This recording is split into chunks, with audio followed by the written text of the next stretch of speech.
Iran ने Netanyahu के दफ्तर पर किया हमला।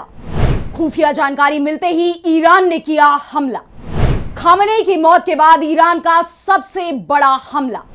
इजराइल के खुफिया चीफ के दफ्तर पर भी हुआ हमला। ईरान ने अमेरिका और इजराइल दोनों को चौंका दिया है। पहली बार नेतन्याहू को निशाना बनाने के लिए ईरान ने मिसाइलें दागी। इजराइल के वायुसेना चीफ के कार्यालय को भी निशाना बनाया गया है। ईरान का दावा है कि उसका हमला सफल रहा है। उसकी मिसाइलें अपने टारगेट पर जाकर गिरी हैं। वहीं दूसरी तरफ इजराइल की तरफ से ईरान के हमले को लेकर कोई जवाब सामने नहीं आया है। इस हमले के बाद से नेतन्याहू के बारे में कोई खबर भी सामने नहीं आई है। इससे पहले भारत के प्रधानमंत्री ने नेतन्याहू से बातचीत की थी और इसकी मीडिया में जानकारी भी दी थी। लेकिन ईरान के हमले के बाद नेतन्याहू का क्या हुआ? क्या वो जिंदा बचे हैं या फिर ईरान के हमले में उनकी जान चली गई है? इस सवाल पर आज हम अपनी स्पेशल रिपोर्ट में करेंगे बात। नमस्कार, मैं आराधना। तो शुरू करते हैं हमारी एक खास रिपोर्ट और बात करते हैं इजराइल पर ईरान के सबसे बड़े हमले की। तो इजराइल और अमेरिका के साथ जंग लड़ रहे ईरान की तरफ से बड़ा दावा किया गया है। ईरानी रिवॉल्यूशनरी गार्ड कोर ने कहा है कि नेतन्याहू के कार्यालय और इजरायली वायुसेना कमांडर के ठिकाने को उसने निशाना बनाया है। इस हमले के बाद से नेतन्याहू के बारे में कोई भी जानकारी नहीं आ रही है। नेतन्याहू घायल हुए हैं या उनकी जान चली गई है, इस बारे में अभी तक साफ साफ जानकारी निकलकर सामने नहीं आई है। लेकिन ईरान ने दावा किया है कि उसका हमला सफल रहा है, यानी नेतन्याहू को कोई बड़ा नुकसान पहुंचा है। ईरान का दावा है कि जैसे ही उसे खुफिया एजेंसियों से नेतन्याहू के ठिकाने की खबर मिली, उसने तुरंत हमला कर दिया। आईआरजीसी की तरफ से कहा गया है कि उसने 3 दिन में ईरान पर 10वां बड़ा हमला किया है और इस बार हमले में खैबर शेकान बैलिस्टिक मिसाइलों का इस्तेमाल किया गया है। इन मिसाइलों से इजराइल के प्रधानमंत्री बिन्यामिन नेतन्याहू को निशाना बनाया गया है। इजराइल के हमले में ईरान के supreme leader ayatollah Ali Khamenei की जान चली गई थी, जिसके बदले में अब ईरान ने नेतन्याहू को निशाना बनाया है। इस हमले को लेकर जहां ईरान की तरफ से दावा किया जा रहा है कि नेतन्याहू की हमले के बाद कोई खबर नहीं है। जब ईरान ने हमला किया तो उस वक्त नेतन्याहू अपने दफ्तर में ही थे। ऐसे में ईरान ने एक तरह से संकेत दे दिए हैं कि उसके हमले में नेतन्याहू की जान भी जा सकती है और अगर नेतन्याहू बच भी जाते हैं तो वो बुरी तरह घायल हो चुके होंगे।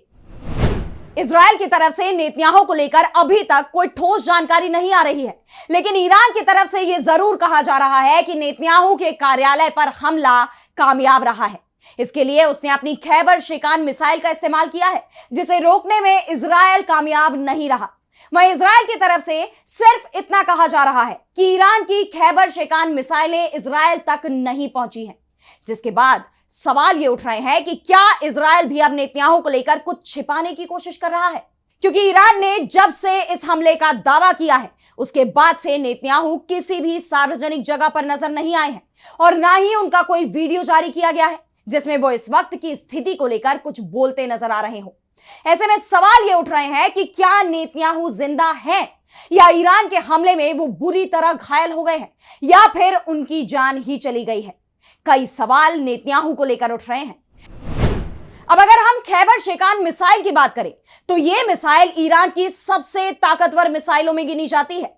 तीसरी पीढ़ी की यह मध्यम दूरी की बैलिस्टिक मिसाइल है और ईरान ने अपनी सेना में इसे कब शामिल किया इसकी जानकारी तो फिलहाल नहीं है, लेकिन आईआरजीसी ने पहली बार 2022 में इस मिसाइल का प्रदर्शन किया था।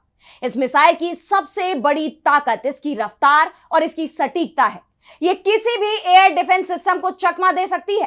खैबर शेकान मिसाइल की रेंज की बात करें तो इसकी रेंज 1500 किलोमीटर है।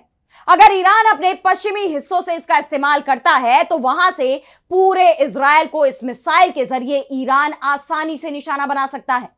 यह मिसाइल वैसे तो 1500 किलोग्राम का वॉरहेड भी ले जा सकती है, लेकिन इतने भारी वॉरहेड के साथ इसकी रेंज 1000 किलोमीटर रह जाती है।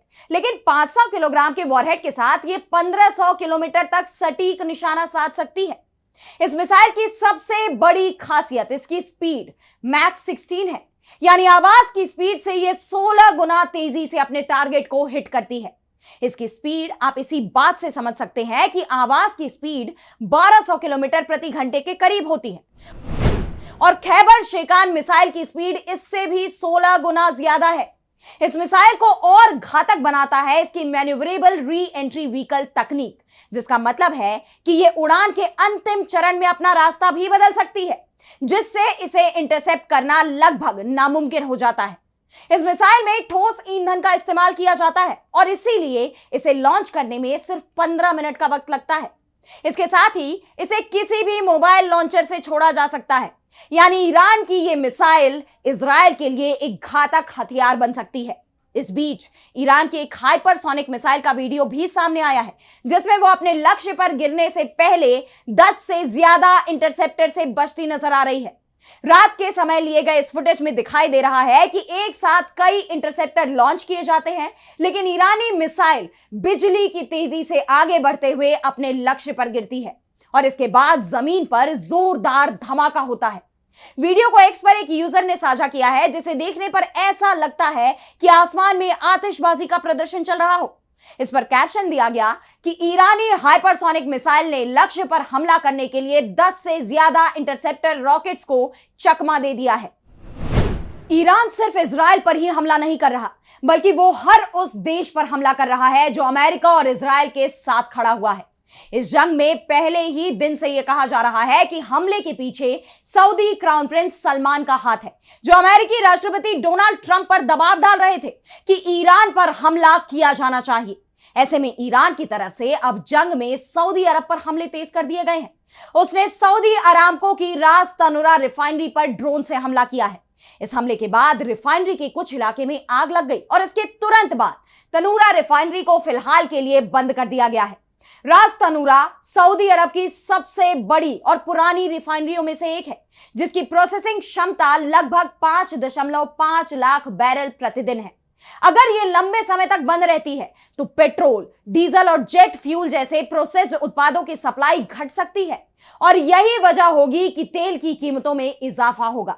सऊदी अरब दुनिया के सबसे बड़े तेल निर्यातकों में से एक है। इस हमले के बाद सऊदी अरब ने अभी कोई जवाबी एक्शन नहीं लिया है। ऐसे में देखना यह भी होगा कि सऊदी आखिर इस हमले का पलटवार कैसे करता है। इससे पहले ईरान ने हॉर्मुज स्ट्रेट को भी बंद कर दिया है।